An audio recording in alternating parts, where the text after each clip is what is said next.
প্রধানমন্ত্রী নরেন্দ্র মোদী ঝালমুড়ি খাওয়া নিয়ে এদিন কর্মী সমর্থকদের সঙ্গে নিয়ে গলায় ঝালমুড়ির ডালা ঝুলিয়ে প্রচারে আগরপাড়া থেকে লোকাল ট্রেনে উঠে বেলঘড়িয়া নামলেন কামারহাটে তৃণমূল কংগ্রেসের মনোনীত দাপুট নেতা মদন মিত্র।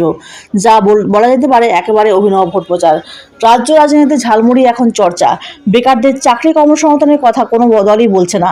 বামপন্থী ছাড়া ঝালমুড়ি এখন রাজনীতিতে ভোটারদের মন কাটতে ব্যস্ত তৃণমূল বিজেপি মনুরিয়া। ভোট প্রচারে বেরিয়ে মদন মিত্র কি বললেন সাংবাদিকদের মুখোমুখি শোনাবো আপনাদের। ব্যুরো রিপোর্ট, বাংলার কণ্ঠ। অ্যাকচুয়ালি ঝালমুড়ি আমি এমনি ভালোবাসি, সব বাঙালি ভালোবাসি।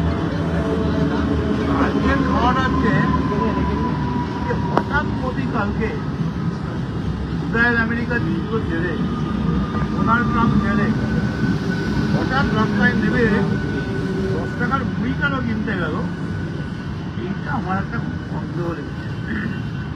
অ্যাকচুয়ালি মোদী কোন জামা পরবে, কোন টাই পরবে, কোটি টাকা সুদ করবে, সব ড্রেসার হয়ে রাখছেন, প্র্যাকটিস করে নেন। উনি একটা কিছু প্ল্যান ছাড়া করেন। হঠাৎ কাল কি হলো, দৌড়ে মুড়িওয়ালার কাছে সঙ্গে সঙ্গে আমি মুড়িটা নিয়ে এখানে চলে গেলাম।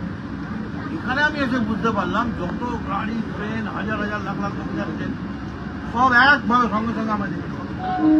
তার মানে ঝালমুড়ি হচ্ছে বাংলার ভেরি ইম্পর্টেন্ট অ্যাট্রাকশন। এইটা মোদী আমাদের তৈরি করে।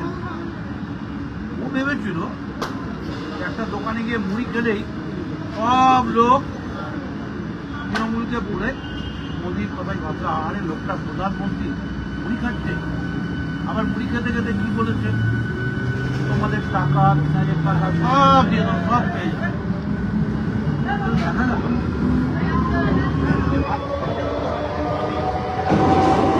তার প্রত্যেকটা নাটকে বিভিন্ন চরিত্রে